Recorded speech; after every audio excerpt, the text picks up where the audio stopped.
Lutyens Delhi में अपना खुद का वीआईपी एड्रेस यहाँ पर बहुत सारे लोग पाने की चाहत रखते हैं, लेकिन यहाँ पर अच्छी खबर यह है कि कोरोना संकट के दौरान लुटियंस जोन और आसपास के इलाकों में करीब 2 दर्जन से ज्यादा प्राइम प्रॉपर्टीज बिकने के लिए तैयार हैं। सामान्य वक्त में इस तरह की प्रॉपर्टीज ढूंढे नहीं मिलती है। देखिए ये खास रिपोर्ट। क्या आप मित्तल, जिंदल, कपूर और नंदा जैसे बिजनेस टाइकून्स के पड़ोसी बनना चाहते हैं? अगर हाँ, तो दिल्ली के दिल कहे जाने वाले लुटियंस जोन और आसपास के इलाके जैसे गोल्फ लिंक्स, जोरबाग और हेली रोड पर एक शानदार बंगले के मालिक बन सकते हैं, क्योंकि 75 से 160 करोड़ कीमत वाली करीब 1 दर्जन से ज्यादा प्रॉपर्टीज बिकने के लिए तैयार हैं और लग्जरी प्रॉपर्टी खरीदने बेचने वाली साइट सदबी इंटरनेशनल रियल्टी के पोर्टल पर लिस्ट की गई हैं। कोविड-19 के रहते इसमें से काफ़ी बिल्डिंग्स जो हैं, इसमें काफ़ी जो घर हैं वो सेल पर भी आए हैं and we have seen an increase of over 40% of listings on our website of these high end properties, जो कि in and around Lutyens bungalow zone में हैं, स्पेसिफिकली इस लॉकडाउन पीरियड में। इन प्राइम प्रॉपर्टीज के प्लॉट साइज 375 से 1400 square yard तक है। ब्रोकर्स के मुताबिक इनकी कीमत 9 से 12 लाख रुपए प्रति स्क्वायर यार्ड तक हो सकती है। कीमत सुनने में जरूर बहुत ज्यादा लगती है, लेकिन कोरोना संकट के चलते व्यापार धंधों पर जो असर पड़ा है, ये उसी का नतीजा है कि इनके मालिक ये प्रॉपर्टी बेचने के लिए मजबूर हैं और आने वाले दिनों में बिकने वाली प्रॉपर्टीज की लिस्ट और लंबी हो सकती है। जो पोस्ट कोविड-19 मार्केट सिनेरियो होगा, उसमें रियल एस्टेट की डिमांड काफ़ी बढ़ेगी। It is expected to take on a rising trajectory with home ownership gaining significant preference as an asset class, because आज भी रियल एस्टेट की इन्वेस्टमेंट को एक बहुत ही सेफ इन्वेस्टमेंट माना जाता है, स्पेसिफिकली इस वोलेटाइल मार्केट सिनेरियो में। कोविड संकट की वजह से देश भर में रियल एस्टेट सेक्टर की हालत पहले ही खस्ता है, लेकिन लुटियंस दिल्ली जैसे नामी इलाकों की कीमतों में कोई खास गिरावट दर्ज नहीं की गई है और आमतौर पर जब ऐसी प्रॉपर्टीज बिकती हैं तो सुर्खियां बनती हैं।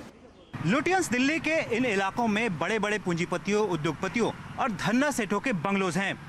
अगर कोविड संकट नहीं होता तो इन इलाकों में खरीदने के लिए कई गुना प्रीमियम चुकाने के बावजूद भी ढूंढे से भी प्रॉपर्टीज नहीं मिलती। लेकिन ऐसे संकट में बड़े बड़े धन्ना सेठों का बैलेंस शीट हल्का हो गया है और वो चाहते हैं कि जल्द ही प्रॉपर्टीज बिके ताकि उनके बैलेंस शीट का वजन बरकरार रहे। एक्सपर्ट्स का भी कहना है कि कोरोना संकट के बाद ऐसी प्रॉपर्टीज के डिमांड में तेजी आने के आसार हैं। आलोक प्रियदर्शी, CNBC आवाज, दिल्ली। आगे बढ़ते हैं। मार्च तिमाही में गिरावट के बाद जून तिमाही में शेयर बाजार में रिकवरी देखने को मिली है और ऐसे में लॉकडाउन नए इन्वेस्टर्स के लिए मार्केट में एंट्री करने का अच्छा मौका रहा है और इस दौरान नए रिटेल इन्वेस्टर्स की संख्या भी दोगुनी रही है। देखिए ये खास रिपोर्ट।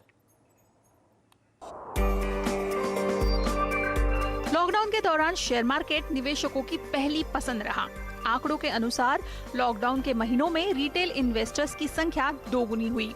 डीमैट और शेयरों में इलेक्ट्रॉनिक ट्रांजैक्शन की सेवा मुहैया करने वाली सेंट्रल सिक्योरिटीज डिपॉजिटरी लिमिटेड यानी CSDL के आंकड़ों के मुताबिक इस साल जनवरी में कुल 4.5 लाख डीमैट अकाउंट खुले, वहीं जून में 8.5 लाख नए डीमैट अकाउंट खोले गए। आंकड़े ये भी बताते हैं कि खास लॉकडाउन के महीने जैसे मार्च और अप्रैल में 40% ज्यादा डीमैट अकाउंट खुले। शेयर मार्केट में हिस्सा लेने के लिए डीमैट खाते का होना अनिवार्य है। निवेशक इसी के जरिए मार्केट से शेयर खरीद या बेच सकते हैं। डीमैट अकाउंट के लिए सेबी के साथ रजिस्टर्ड ब्रोकर आपकी मदद करते हैं। लॉकडाउन के दौरान ब्रोकिंग कंपनियों ने भी ऑनलाइन पर अपना फोकस बढ़ाया। 700 से ज्यादा ब्रांच वाली IIFL सिक्योरिटीज ने लॉकडाउन में ऐप के जरिए बड़ी तादाद में नए कस्टमर्स जोड़े।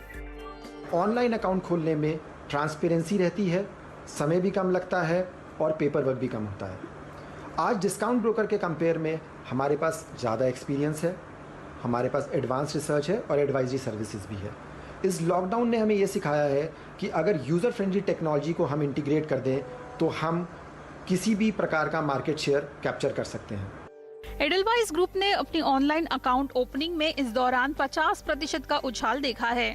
वही बात करें ज़ेरोडा जैसे ब्रोकर्स की तो यहाँ भी रोजाना करीब 1 लाख अकाउंट खोले गए। अगर हम मार्च से जून का डेटा देखते हैं तो अकाउंट ओपनिंग का ग्रोथ 128% से लेके 244% की रेंज में आता है और सबसे बड़ा स्पाइक हमने जून में देखा था और जुलाई में भी ये तेजी से बढ़ रहा है। इस जबरदस्त रिटेल पार्टिसिपेशन के पीछे मार्केट के जानकार 3 बड़े कारण मानते हैं। इन्वेस्टर्स के पास अपने इन्वेस्टमेंट के लिए ज्यादा वक्त, स्टॉक के अच्छे वैल्यूएशंस और रेगुलेटर सेबी की तरफ से ऑनलाइन और वीडियो केवाईसी की प्रक्रिया में मिली रियायत। अभी भी मैं मानता हूं कि अलग अलग फाइनेंशियल प्रोडक्ट के अंदर अलग अलग केवाईसी करना पड़ता है। मैं ऐसा समझता हूं कि रेगुलेटर को इंश्योरेंस रेगुलेटर हो या म्यूचुअल फंड हो, कमोडिटी हो, इक्विटी हो, अलग अलग इन्वेस्टमेंट प्रोडक्ट के लिए अलग अलग केवाईसी करना बिल्कुल जरूरी नहीं होना चाहिए। गौरतलब है कि जून महीने में सेंसेक्स ने 18% तो निफ्टी ने करीब 20% रिटर्न दिया है। ऐसे में ये कहना गलत नहीं होगा कि निवेशकों के लिए लॉकडाउन के समय शेयर मार्केट में एंट्री एक अच्छा फैसला साबित हुआ है। सिल्की सिंह, मुंबई। इंडिया की लीडिंग फाइनेंशियल सब्सक्रिप्शन सर्विस के लिए एक्सक्लूसिव डिस्काउंट ऑफर सिर्फ 3 दिन। मनी कंट्रोल प्रो के साथ लें सही वित्तीय फैसले। आज ही सब्सक्राइब कीजिए, इस्तेमाल कीजिए कूपन कोड PRO365। नियम व शर्तें लागू।